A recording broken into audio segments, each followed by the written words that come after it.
here, first things first, still talking, hanging out, spending some time with Shaquille O'Neal. All right, Shaq, you got a lot of roles in your career, the newest one being Carnival's Chief Fun Officer. What does that mean? What does that entail? I'm the one that ensures that when you go on these cruises, you have fun. I used to live in Miami, across from the port of Miami, and, you know, Mick Harrison is the CEO. Beautiful house. I used to take a couple fishing trips and take my friends around and be like, Shaq, live over there. I was a hypocrite about the cruise ships because I just used to see this big shape and I figured it was for old people such as yourself. 2 to 1, got them, 2 to 1. So, you know, I figured it's for old people. And one day I had a meeting with And one day I had a meeting with Mickey and I couldn't believe all the stuff that was on the business. Yeah, no, forget the business. They got water parks, they got restaurants. It was a beautiful thing. And I was like, Mickey, a lot of people my age, because I'm still a young guy, they don't know about this. Please let me do something with you. And he named me CFO, and I just make sure that, you know, people when they come on the boat, they just choose fun. So are there any ship in particular tell us about anything else we need to know? Well, yeah, I have a restaurant in Vegas called Big Chicken, and in spring 2020, Carnival will be putting my restaurant on 20 ships. That's Radiance and Mardi Gras. In spring 2020. Of course, Nick is going to have a bite. So of course. Don't worry. There's the Shaq Daddy. There's the MD, and I even got the Charles Barkley sandwich. Oh, there's some ham on this. This is delicious. Yes. I don't want you to eat that. I don't want you to mess up that beautiful figure. Thank you so much. I fully respect that. These are here are the delicious commercial break. I'll go for it. From me, my mama, my grandmama, and it's doing very well. I like it. Is it good, Nick? Oh, it's delicious. Yeah, I can't. I'm going to get some a little bit later. Just take one little bite. Go for it, see. Just take a bite. That's all. Go for it. And go. It's delicious. This is great. This is the first time I've eaten on the show. Very good. Thank you. All right. While you guys you've been here since 6:30 digest, Shaq, it's time for a segment we call Say What? Yesterday at the Raptors Championship Parade, all eyes were on Kawhi. He was hanging with Drake, Kyle Lowry, smoking some cigars. Also had a few words to say. Say what? Enjoy this moment and have fun with it. Ha, ha, ha, ha. Yeah! That's great. That is the best parade moment since one Shaq Diesel was on stage with someone who dances just like Jenna Wolfe. What? What? Well, you'll see, Jenna. Oh, I thought you were going to have the Miami one. Man, I was at the Miami. I was on the court for Miami. You were there. No, but I'm talking about, there you are, Jenna. Oh, yeah. There you are. That is a very familiar move, Shaq. I perfected that move, whatever that was. Was he mocking the laugh that went viral? Yes. Yeah, that was the mock. He was making fun of himself. Got it. That was awesome. That was very good. That was very good. Your boy Mark Manson danced just like Nick. No. Nick trying to throw it off on Jenna. No, actually, no. All the soul he got, bruh's in the family. You met the wife, you met the daughter. Dude ain't got no type of rhythm. Okay, but hold on. You have to have flavor to attract flavor. Appreciate you, Shaq. Bro, this is you my guy, man. I learned that from your brother. I don't need you to be boosting this dude up. Then I'm going to take another bite of this sandwich while we talk about the Rockets. But check me out.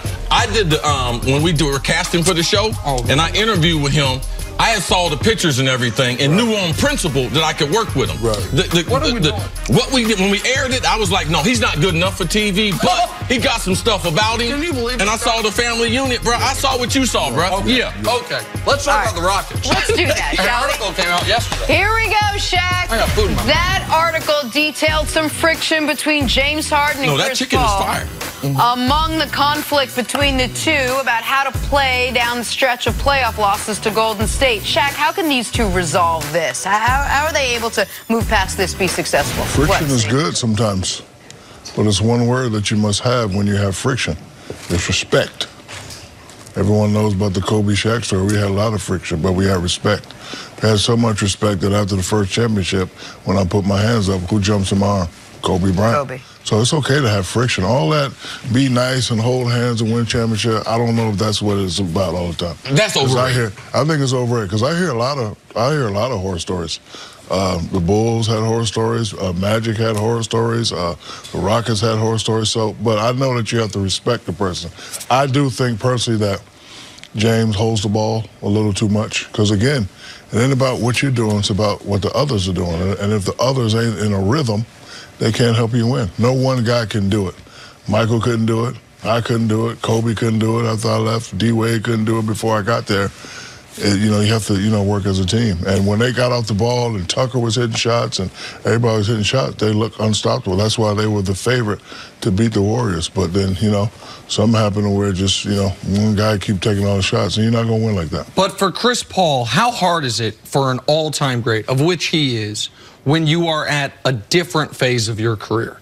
When you're no longer league MVP candidate, you're still a good, quality, productive player, but you're no longer the guy you were. And this is totally different than you, bro, because you went to a lot of places at the end of your career, but everyone loved Shaq. That's why they made you CFO. Everyone loved Shaq. Is Shaq fit in this locker room? Where? Cleveland. Yes. Will Shaq fit in this locker room? Yes. Chris Paul, a little more in yourself, has a different reputation. Yeah, but he still has the ability to get the ball and get others involved.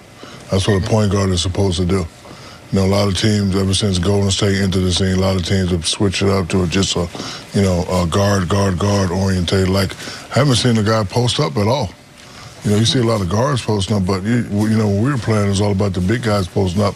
So the game is definitely different, but I think they could, coexist. They just got to, get off the ball. How impressive what you saw in this playoff run. I always watch your coverage. Your show is one of the best shows. I've been on some pregame shows, but that show that you do is the best pregame show. I watch it religiously.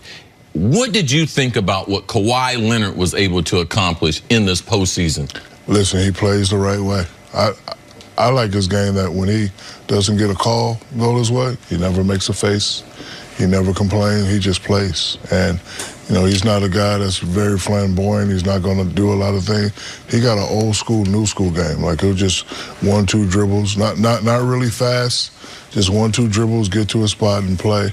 And he's probably top 3. Like, I don't like to say who's the best player, but, LeBron's still the best player in the league. But, KD's a very close second.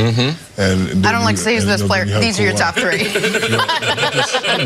Maybe I do like to say. No, I don't want to make Shaq, LeBron is the best. Where do you want to see Kawhi end up next season, and where do you think he inevitably will end up next season? He's the king of Toronto.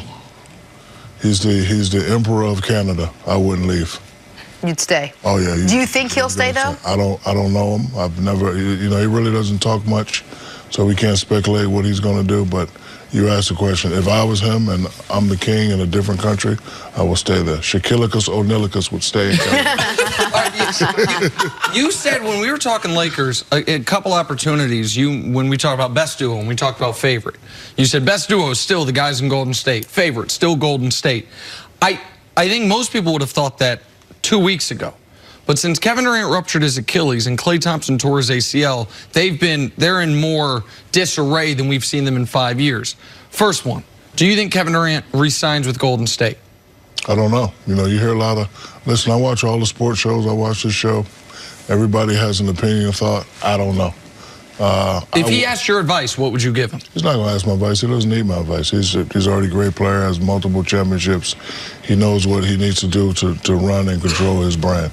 But if you want to keep winning, listen, it's 2 things. You want to win or you want to get paid. That's what this game is all about. So if you want to continue winning, you got to stay.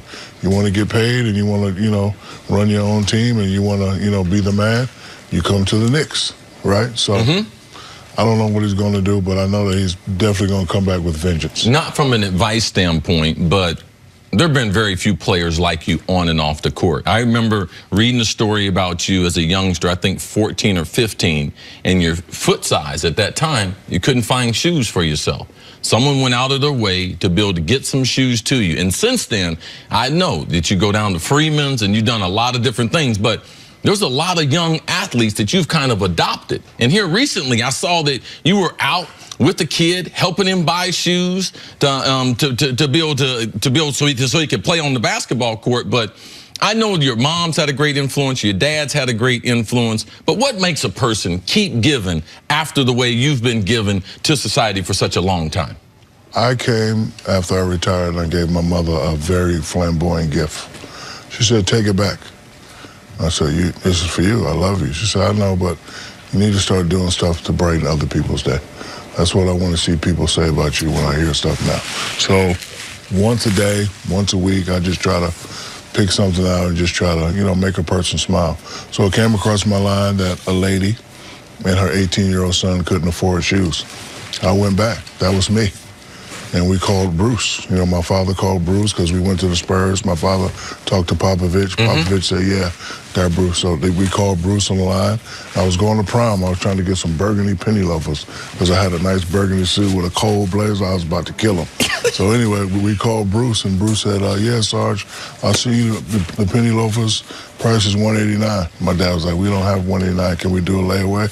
And Bruce said, nope, your son's going to be a fabulous guy. Get him. Just make sure when he goes pro, he comes back. So I live in Atlanta, and Bruce was the one that gave me a free pair. So when I saw the kid and I saw his mom, it reminded me of me and my mother. So I just bought him 10 pair. Wow. That's all. That's awesome. Real quick, only like 30 seconds here before we go. A couple days ago was Father's Day. How's your son doing? Big time prospect. My son is doing fabulous. He's playing great. It was very tough what we were going through. I just try to walk him through as best as I can. Funny story. So he's a tough kid. He was really hard up, and then when he got to the table, he started to get scared because we're about to do surgery. So so I told him, I said, listen, I know you're scared, but it's a beautiful nurse about to come in. Her name is Anesthesia. That was it. Yes. You're going to feel better. Speaking of Father's Day, can I bring my niece out here to tell you Happy Father's Day? Of course, and let us do this. Absolutely. Yes. And Shaq, while we're doing that, Baby girl. tell us again which Carnival ships we can find your chicken sandwiches on next year. Radiance and Mardi Gras. Good stuff. Radiance and Mardi Gras. Oh, your niece? I thought your niece was actually Come over here, You're really You've bringing been adopted. Uncle that's Chris to Uncle Shaq. This is how we do it. You've been upgraded. I want you to Make sure you get the name right in the wheel. do me a favor. Yeah. Do me a favor. Hug your daddy and say, I love you, Daddy. Happy Father's Day. I love you, Daddy. Happy Father's Day. And now do me a favor. Tell Shaq who the greatest basketball player of all time is. LeBron. There you go. Good job. Great That's job. it. Enjoy the chicken sandwich. chicken sandwich, baby? Shaquille O'Neal, thank you so much for joining us and hanging I out appreciate today. you, baby. Thank you so I really We're back appreciate here you. tomorrow morning at 6:30. Stay right here. little pretty. Undisputed starts right now. Well, Go ahead, do it.